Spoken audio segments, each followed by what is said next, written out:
कविता बाबा।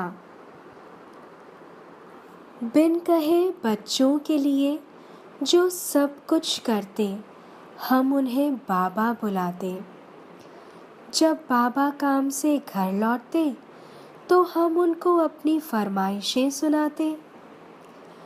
बचपन की शैतानियाँ हो या जवानी की हठखेलियाँ, जो सदा हमें प्रोत्साहित करती, वो तो होती बस बाबा की तालियाँ। बचपन में हम बाबा को डरते डरते परीक्षा का परिणाम बताते।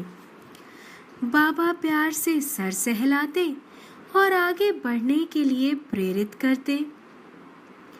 गलती होने पर बाबा खूब डांट भी लगाते, फिर धीरे से सही राह भी दिखा जाते। माँ पूरे दिन मुझे पढ़ाने के लिए घंटों बैठी रहती, लेकिन जैसे ही बाबा आते मानो जेल के कैदी की तरह मैं खेलने भाग जाती।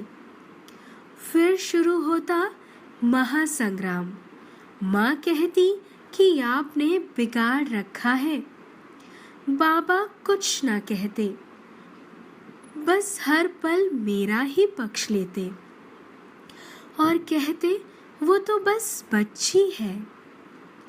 बाबा की लाडली में, माँ की जान में, लेकिन सबसे बदमाश भी मैं। घर की शान में तो सब कहते नौटंकी की दुकान में। सहेलियों संग मस्ती करना खूब भाता था मुझे। पढ़ाई का तो नाम ना लो, उसमें तो साक्षात भूत नजर आता था मुझे। बाबा सब जानते थे, लेकिन कभी कुछ न कहते। मेरे लिए तो वो माँ को भी प्यार से मना लेते। लेकिन फिर न जाने मैं कब बड़ी हो गई। दफ्तर के काम में मैं न जाने कब खो गई। घर में खाने की याद तो थी, लेकिन माँ बाबा संग वक्त गुजारना कम हो गया कहीं। जीवन की आपाधापी में यूं उलझी कि फिर निकल ना पाई कभी। और जब जिंदगी को समझने की पहल शुरू की तो भगवान ने माँ छीन ली तभी। ये सदमा बाबा बर्दाश्त ना कर सके और बिखरते चले गए।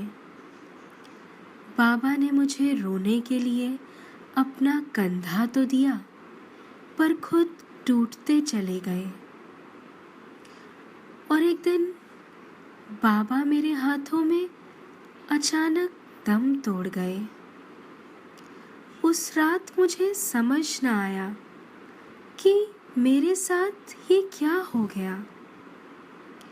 माँ के जाने का गम कम था क्या, जो बाबा भी छोड़ गए। जब सर से उठता है माँ का साया तो हिल जाती है नींव, लेकिन जब सर से उठता है बाबा का साया तो जीवन हो जाता है दिशाहीन। छोटी सी उम्र में बहुत कुछ देख लिया मैंने, पर माँ बाबा को अग्नि देने से बड़ा दर्द कुछ भी नहीं। जिनके हाथों में पली, गोद में खेली, उनका दार संस्कार करना मौत को जीवंत जीने से कम नहीं।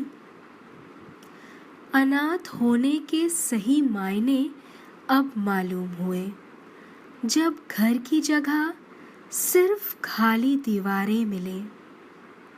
दुआ करूंगी हर बच्चे पर माँ बाबा का साया लंबी उम्र तक रहे, ताकि किसी को ये गम कभी यूं ना मिले। चारू सरस्वती।